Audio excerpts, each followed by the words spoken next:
For 2,000 years, the Nazca people walked across this desert unaware of the giants sleeping beneath their feet.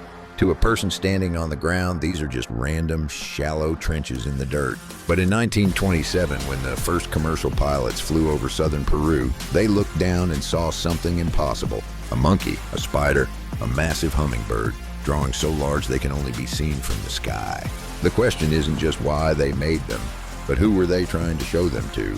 Before the invention of flight, the Nazca Lines were a secret kept by the Earth itself. The local people knew the lines existed, but they had no concept of the image. It took the perspective of an airplane to realize that the desert floor was actually a canvas.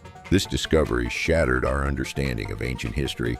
How does a civilization without flying machines, without satellites, and without modern surveying equipment create a graphic design project that covers nearly 200 square miles? The scale is the first anomaly. We aren't talking about a few sketches. We are talking about over 800 straight lines, 300 geometric figures, and 70 massive animal biomorphs. Some of the straight lines run for 30 miles without deviating by a single degree. Modern engineers would need lasers and GPS to achieve this straightness over rough terrain. The Nazca did it with wood, rope, and a level of mathematical obsession that borders on madness. Here's the logic trap that keeps archaeologists up at night. If you're drawing a 300-foot monkey on the ground, you are effectively drawn blind. You cannot see the whole picture. You cannot check your proportions. One mistake in the angle of a leg would ruin the entire figure, but you wouldn't know it until you were 1,000 feet in the air. This implies they had a method of scaling up small drawings with absolute flawless precision, or they had guidance from above. The technique itself was surprisingly simple. The Nazca Desert is covered in dark iron oxide pebbles. By removing just 12 inches of this top layer, the bright lime-rich soil underneath is exposed. Because this is one of the driest places on Earth, receiving less than 20 minutes of rain a year, these negative space drawings have remained frozen in time for 1,000 years. It is the world's largest and most durable etching. Among the animals, there is one figure that refuses to fit in. Etched into a hillside is a humanoid shape with large, round eyes and one arm raised to the sky. Archaeologists call it the Owl Man, but the world knows it as the Astronaut.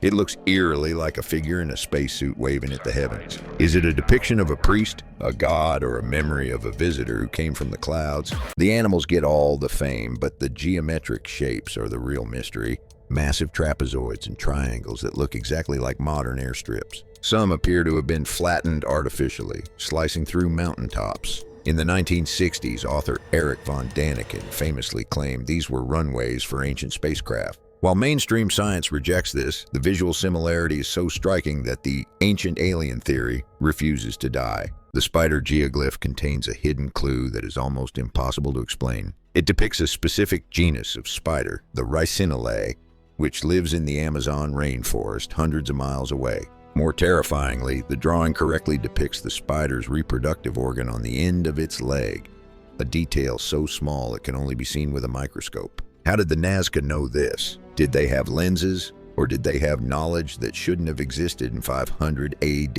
German mathematician Maria Rieke spent her entire life sweeping these lines with a broom. She concluded the desert was a giant astronomical calendar. The spider might represent Orion, the monkey, the Pleiades. She believed the Nazca people used the desert as a massive machine to track the solstices and predict the coming of water. It was an observatory made of earth, designed to read the sky. But others argue the lines weren't about the stars, they were about survival. In a desert that never rains, water's God. Some researchers believe the geometric lines map out underground aquifers, pointing to sources of life hidden beneath the dry crust. In this view, the lines aren't art. They are a desperate, colossal prayer. A cry for help written large enough for the gods of rain to see. Recent discoveries suggest the lines weren't just for looking at, they were for walking. The soil inside the lines is compacted, proving that thousands of feet marched along them in single file. Imagine a religious procession walking the outline of a giant jaguar in total silence, following the path of the god. The line wasn't just a picture, it was a temple without walls. The Nazca weren't just peaceful stargazers. Archaeologists have found caches of trophy heads near the lines, skulls drilled with holes to be carried on ropes. Some of the geoglyphs, like the killer whale, are depicted holding severed human heads. This suggests the lines were fueled by blood. Was the sheer scale of the project an attempt to appease a god that demanded human sacrifice? You would think after 100 years we found them all wrong. In recent years, AI and drones have discovered hundreds of new figures hidden in the landscape. Warriors, cats, and strange decapitated heads. The desert is still revealing its secret. It turns out we have only deciphered a fraction of the message. The library is much larger than we thought. The Nazca Lines are a message written across the earth, intended for an audience that the artists themselves could never meet. Whether they were speaking to the gods, the stars, or the future, they succeeded. Because 2,000 years later, we are still looking down, trying to understand what they wanted to tell us. And that brings us back to the pilots who first looked out their windows.